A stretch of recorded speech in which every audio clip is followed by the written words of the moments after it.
La comparaison.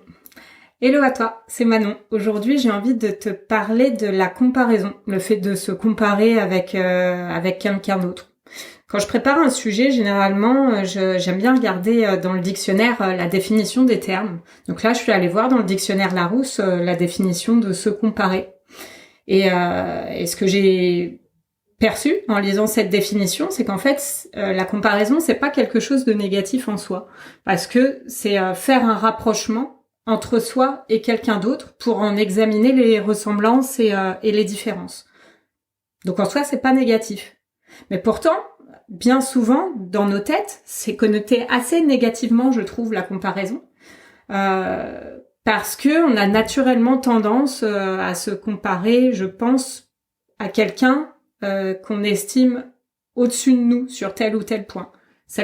À quelqu'un qui aurait plus de succès que nous selon tel ou tel critère qu'on a défini, quoi. Donc quelqu'un qui serait plus beau ou plus belle que nous, plus apprécié que nous, qui réussirait mieux dans tel ou tel domaine, qui serait plus charismatique.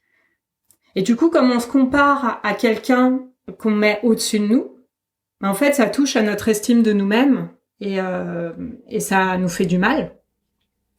On est envieux en fait de cette personne, c'est-à-dire qu'on éprouve de l'envie, du désir, on aimerait avoir ce qu'il ou ce qu'elle a et que nous on n'a pas. J'aimerais te rappeler qu'en fait on n'a pas la connaissance de tous les éléments. On connaît pas parfaitement la vie de cette personne. On n'est pas dans son corps. On ne sait pas si elle a telle ou telle douleur. On ne sait pas si elle a telle ou telle, j'allais dire emmerde. Bon, je vais le dire emmerde dans sa vie. Tout ça, c'est quelque chose qu'on peut pas voir dans son ensemble.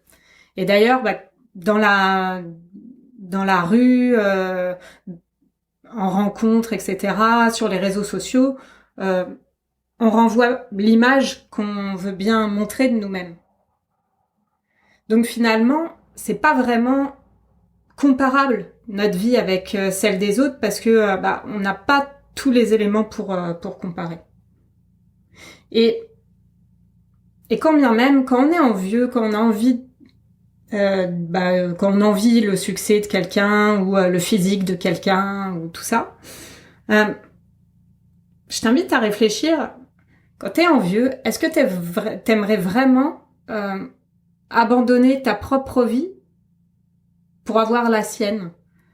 C'est-à-dire, est-ce que t'aimerais vraiment abandonner tous tes souvenirs, toutes tes réussites, tout ce que t'as vécu, ta famille, tes proches, tes amis, ta meilleure amie, ton meilleur ami, pour avoir ce qu'il a?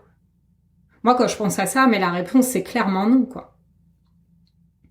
Donc finalement, c'est plus sain de s'inspirer tout en restant centré sur soi, tout en restant soi-même et en faisant ce qu'on a envie de faire et comme on a envie de le faire, quoi, à notre rythme et à notre manière.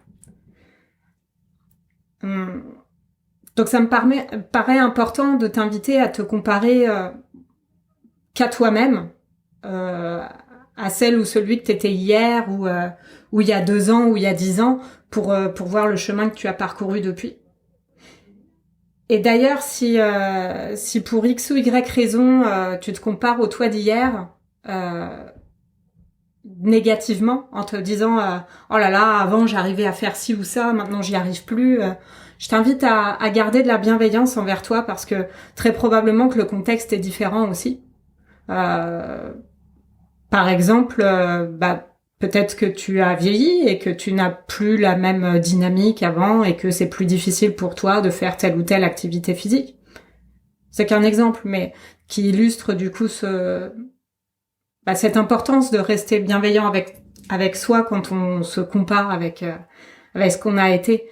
Ça peut être dans les deux sens. On peut voir le chemin parcouru et si on est difficile avec nous-mêmes, c'est important de se rappeler que le contexte est différent aussi.